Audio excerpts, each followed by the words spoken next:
మాట్లాడవలసిందిగా కోరుతున్నాం. మన ఆంధ్రప్రదేశ్ హ్యూమన్ రైట్స్ కు ప్రెసిడెంట్గా ఉన్నారు. వాళ్ళు ఈరోజు ప్రొద్దుటూరులో హ్యూమన్ రైట్స్ సభ్యులను చేర్చి హ్యూమన్ రైట్స్ కార్యక్రమాల వల్ల ప్రజలకు సేవ చేయాలనే ఉద్దేశంతో నేడు ప్రొద్దుటూరుకు రావడం జరిగింది. ఇక్కడ పాల్గొన్న వాళ్లకు హ్యూమన్ రైట్స్ అంటే మానవ హక్కులని తెలిసి ఉండాలి. ఈ ప్రపంచంలో సర్వం హక్కుల మీద ఆధారపడి ఉంది.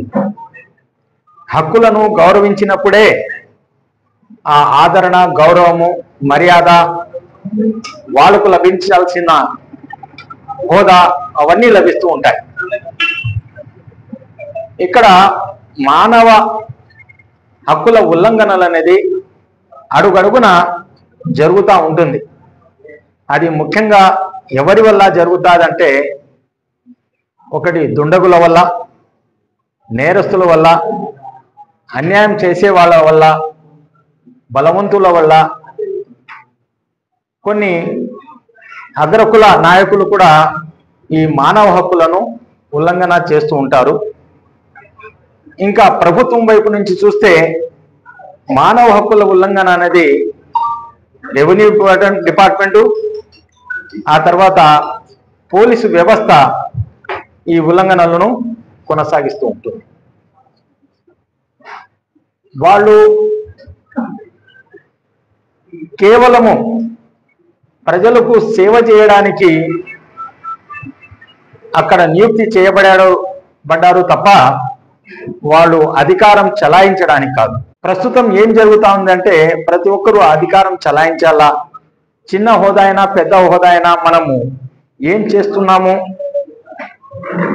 అన్నది, వాళ్ళు ఏ స్థాయిలో ఉన్నాము, మనకు సంతృప్తికరమైన సేవలు ప్రజలకు అందిస్తున్నామా అంటే, భారతదేశానికి స్వాతంత్రం వచ్చి 78 సంవత్సరాలు గడిచిన హక్కుల కోసం పోరాటం ఇప్పటికీ చేయాల్సి వస్తాం. ఈ హక్కుల ఉల్లంఘన ప్రతి అడుగడుగునా జరుగుతూ ఉంది. తర్వాత ఇప్పటి వరకు కూడా మనము ప్రజలను శాంతియుతంగా, సుఖంగా, సంతోషంగా, కలిసిమెలిసి అన్నదమ్ముల్లాగా బ్రతకడానికే వీలు లేకపోయింది. ఆ తర్వాత ఈ ఉల్లంఘనలలో ఈ భూ కబ్జాలు అంట, ఆ తర్వాత చేయని నేరానికి శిక్షించడం, ఏదో తప్పుడు కేసు పెట్టి లోపల పోలీస్ స్టేషన్లో పెట్టేయడం, జైల్లో పెట్టడం, లేకుంటే వాళ్ళకు కోర్టులకు తిప్పడం, ఇట్లాంటివి జరుగుతూ ఉంటాయి. ఇవన్నీ ప్రజలు భరించగలరా అంటే, ధనవంతుడు భరించలేడు, పేదవాళ్ళు భరించలేడు. ఎందుకంటే ఏదన్నా తప్పు జరిగినప్పుడు వాళ్ళు భరించడానికి సిద్ధంగా ఉంటారు. తప్పు చేయని అమాయక ప్రజలు ఈ మానవ హక్కుల ఉల్లంఘన వల్ల బలి అవుతున్నారు, నాశనం అవుతున్నారు. వాళ్ళ కుటుంబాలు, వాళ్ళ బిడ్డలు అందరూ కూడా సుఖ శాంతులతో బతకలేకపోతున్నారు. అలాంటి ఈ వ్యవస్థను మనం ఎలా చక్కదిద్దాలి, ఎలా మానవ హక్కుల ఉల్లంఘన జరగకుండా చూడాలి అంటే ఒక సమూహం కావాలి. ఆ సమూహంతోనే ఇప్పుడు ఒక పోలీస్ స్టేషన్లో ఎవరికన్నా అన్యాయంగా తీసుకుపోయినారంటే, అక్కడ మాట్లాడేదానికి పోయేటప్పుడు ఎవరైనా ఒక్కరు ఇద్దరు పోయినారనుకోండి, వాళ్ళు కూడా లోపలేసేస్తారు.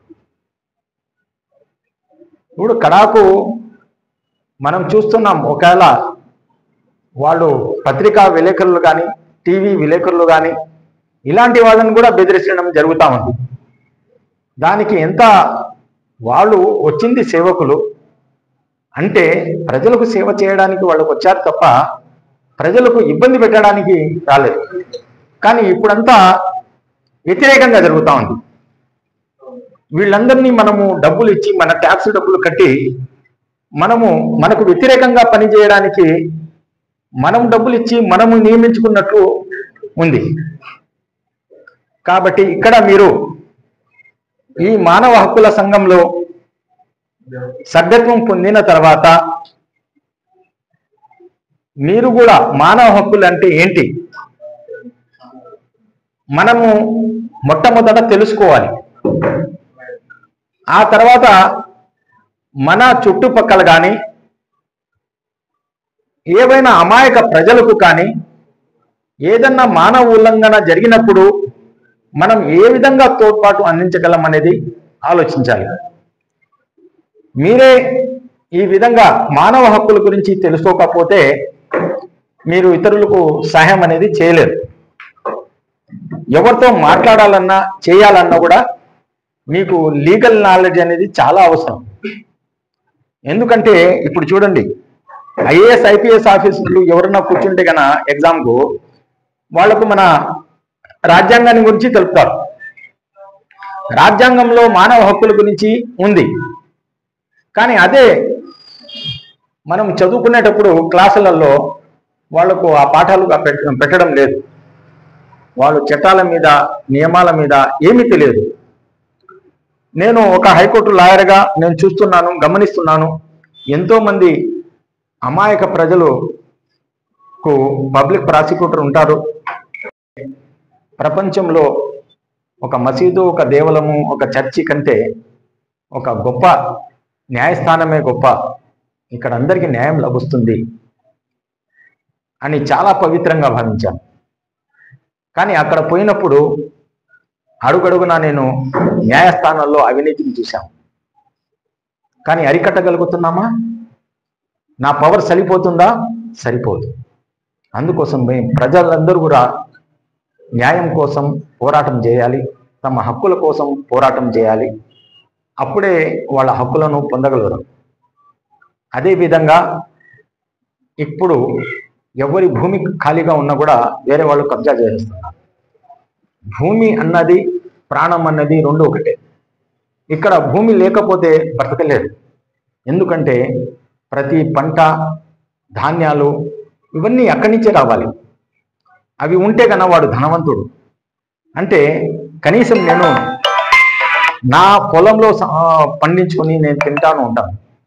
ఇప్పుడంటే డబ్బులు, ఉద్యోగాలు ఇవన్నీ ఏర్పడ్డాయి, ప్రపంచం ఒకటైపోయింది. కానీ ముందు అయితే మేము డబ్బులు చూసేవాళ్ళం కాదు. ఏదన్నా ఉంటే మన తోటలో పండే పంటలతో కూరగాయలు చేసుకోవడం, మన పంటల్లో పండే ధాన్యంతో వంటలు చేసుకోవడం, తినడం అదే జరుగుతూ ఉన్నాయి. రాను రాను పెరగడం వల్ల ఇప్పుడు ఈ ప్రపంచమే ఒక కుగ్రామంగా మారిపోయింది. టెక్నాలజీ చేంజెస్ వస్తున్నాయి, మానవుల్లో ఎంతో మార్పులు వస్తున్నాయి. కానీ ఇప్పుడు చదువుకొని మానవుడు ఉన్నత స్థాయికి చేరుకున్నాడంటే ఉన్నత స్థాయికి చేరుకునే నేరాలు ఎక్కువ జరుగుతున్నాయి, యాక్సిడెంట్లు ఎక్కువ జరుగుతున్నాయి. ప్రజలు సుఖంగా సంతోషంగా జీవించలేకపోతున్నారు. ఆడపిల్లల మీద అత్యాచారాలు ఎక్కువ జరుగుతున్నాయి. ఇవన్నీ మనకు ఉచితంగా లభించే వ్యవస్థలు కూడా అణగారిపోతున్నాయి. వాటినన్నింటినీ సభ్యత్వ సమాజం అంటే మనకు సభ్యత్వం ఉంటే, మనకు గౌరవ మర్యాదలు ఉంటే, మనం ఇతరులను మంచిగా చూడాలనుకుంటే రోడ్డు మీద ఒక కుక్క కానీ ఒక పిల్లి కానీ ఏమైనా ప్రమాదానికి గురి అయినప్పుడు మనం ఎంత ఫీల్ అయిపోతాం. అరే పాపం, ఒక పక్షి కానీ దానికి తెస్తాం, సాకుతాం, దానికి ఏదైనా మందులు గిందులు ఇవ్వాల్సిందే అవి చేస్తాం. అలాంటప్పుడు ఈరోజు దౌర్జన్యంగా మానవులను ఒక కుటుంబంలో అన్నదమ్ములు, తల్లిదండ్రులు, బిడ్డలు ఈ విధంగా కొట్లాడుకొని ఒక విధంగా ఒక కుటుంబాన్ని సంతోషంగా ఉంచాల్సింది పోయి ఒక దుఃఖమయం చేస్తున్నారు. వీటిలో మార్పు రావాలంటే మానవత్వం ఉండాలి. ప్రపంచంలో ఎన్నో మతాలు ఉన్నాయి, ఎన్నో బోధనలు ఉన్నాయి, అందరూ మనకు బోధిస్తున్నారు. అన్నీ కూడా మంచి గురించే చెప్తాయి. అన్ని మతాలు కూడా సత్ప్రవర్తన గురించి చెప్తాయి. కానీ నేరాలు ఎందుకు జరుగుతున్నాయి? అందుకోసమే న్యాయము అన్యాయం అన్నది ఉంది. ఈ నేరాలను అరికట్టడంలో మీ పాత్ర చాలా ఎక్కువగా ఉండాలి. మీరు ముందుండాలి. ముఖ్యంగా ఇది టార్గెట్ చేసేది ఒక ప్రభుత్వ రెవెన్యూ తర్వాత ఈ పోలీసు వ్యవస్థను మీరు కొద్దిగా కంట్రోల్ చేయగలిగితే, కొద్దిగా మీ ప్రాంతంలో, మీ వీధుల్లో, మీ గ్రామంలో, లేకుంటే మీ పట్టణంలో మీరు కొంతమందికి సాయం చేయగలిగితే మీ జీవితము సత్ఫలితాలు సాధించినట్లని నేను భావిస్తున్నాను. ఆ విధంగా మీకు ఏమన్నా డౌట్ వస్తే నన్ను సంప్రదించవచ్చు. అదేవిధంగా ఎవరికన్నా మేము పోతున్నాము, ఇలా జరిగింది అంటే ఒంటరిగా కాకుండా ఒక 10 మంది కలిసిపోయి మాట్లాడాలి. ఒక అధికారితో మాట్లాడేటప్పుడు కానీ వాళ్ళు ప్రజలను చెడ్డ చేయడానికి నిమిషాలు పట్టదు. మనకు అధికారికంగా ఏదైనా పని చేస్తామంటే ఆటంకం కలిగిస్తున్నారని కేసు పెట్టడం, ఆ తర్వాత పోలీసులైతే కొట్టడం, తిట్టడం, వివిధ వివరాలు చేస్తున్నారు. వాటికన్నిటికీ నేను ఆంధ్రప్రదేశ్ హ్యూమన్ రైట్స్ కమిషన్లో చాలా కేసులు పెట్టాను. అందుకోసం ప్రతి చిన్న విషయంలో కూడా ఈరోజు పోలీస్ స్టేషన్లో కానీ, రెవెన్యూ ఆఫీసులో కానీ, మున్సిపాలిటీలో కానీ మనము అడుగు పెట్టినప్పుడు అంటుంటారు సెల్ ఫోన్ బయట పెట్టిరండి అని. అందుకోసమే పెట్టి పోకూడదు. నాకు ఒక తూరి ఎస్పీ ఆఫీస్కి పోతుంటే నన్ను కూడా పెట్టిరమ్మన్నాను. నేను పోయి ఒక కేసు విషయంలో మాట్లాడేదానికి అడ్వాన్స్గా ఇప్పుడున్న అశోక్ కుమార్ అతను కూడా ఒక కేసులో ఇరుక్కొని ఉంటే నేనే కాపాడాను. నేను పోయేటప్పుడు కూడా సెల్ ఫోన్ వాళ్ళు బయట పెట్టబోమన్నారు.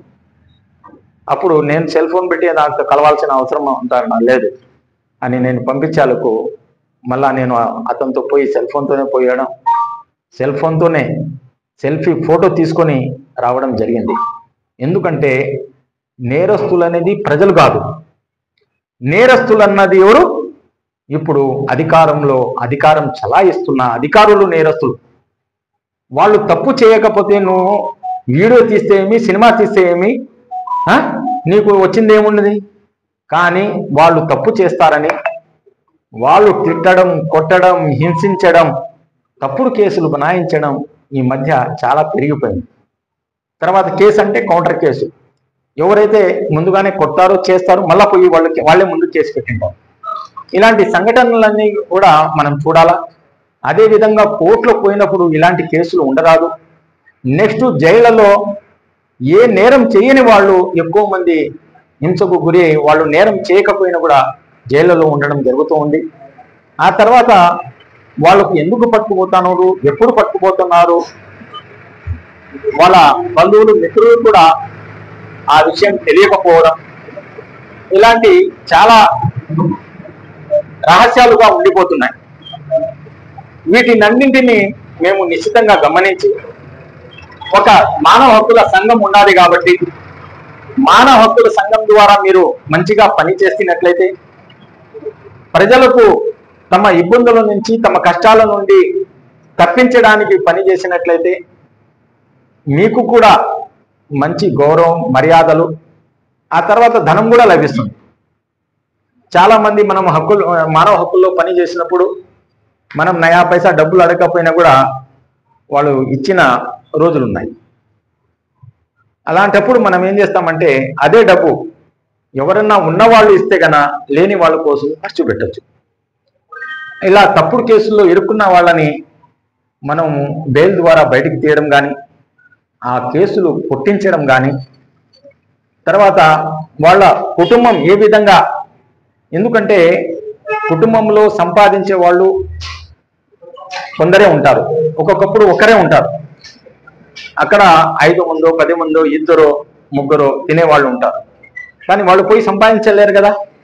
ఆడవాళ్ళు ఉంటే వాళ్ళు పోయి సంపాదించలేరు కదా. అందరికీ ఉద్యోగము ఉపాధి లభించదు కదా. నేను ఒక చిన్న ఎగ్జాంపుల్ చెప్తున్నాను. ఈరోజు ఆంధ్రప్రదేశ్లో 4,000 రూపాయలు వృద్ధాప్య పింఛన్ ఇస్తున్నామన్నారు. ఈరోజు పెరిగిన రేట్లకు ఆ రోజు ఒకప్పుడు 75 రూపాయలు పెన్షన్ వచ్చేది. ఈరోజు 4,000కు పెరిగిన అవి ఏం సాలవనే సంగతి అందరికీ తెలుసు. 10,000 ఇచ్చినా తక్కువే. ఎందుకంటే ఇప్పుడు ఆ చిరు ధాన్యాలు కానీ, తిన్న ధాన్యాలు కానీ, పండ్లు పలహారాలు కానీ, కూరగాయలు కానీ రేట్లు పెరిగిపోవడం జరిగింది. మేము ఒకటే చెప్తున్నాం, ఆంధ్రప్రదేశ్ రాష్ట్రానికి కానీ భారతదేశానికి కానీ ఈరోజు పోటీ పడుతుంది సంపదలో. మేము ప్రపంచంలో 3వ ఆర్థిక వ్యవస్థ, 2వ ఆర్థిక వ్యవస్థ, 1వ ఆర్థిక వ్యవస్థ కూడా మేము చేరుకుంటామనే విషయం చెప్తున్నాం. అది ఎలా జరుగుతూ ఉందంటే ప్రతి చిన్న చితక వస్తువు మీద కూడా జిఎస్టీ వేస్తున్నారు. ముందు ఎవరన్నా ఇడ్లీ తింటే జిఎస్టీ అనేది ఉండదు. ఇప్పుడు ఇడ్లీ మీద ఉంది, దోశ మీద ఉంది, టీ మీద ఉంది, అట్లా ఉన్నది. ఆ తర్వాత మనకు ఇన్సూరెన్స్ ఎందుకు కట్టుకుంటాం? మన వైద్యానికి కానీ, మనకు సంపాదన లేనప్పుడు పెన్షన్కు కానీ, మనకు ఏదన్నా ఇబ్బంది వచ్చినప్పుడు ఉపయోగపడడానికి కానీ మేము చేస్తాం. కాబట్టి అలాంటి ఇన్సూరెన్స్ మీద కూడా 18% ఇన్సూరెన్స్ మీద జిఎస్టీ వేశారు. ఇలాంటివన్నీ మనము అందరూ కలిసి పోరాటం చేస్తే ఇటువంటి వాటి మీద మనము పిల్ వేయచ్చు. ఏమంటారు? PIL, public interest litigation.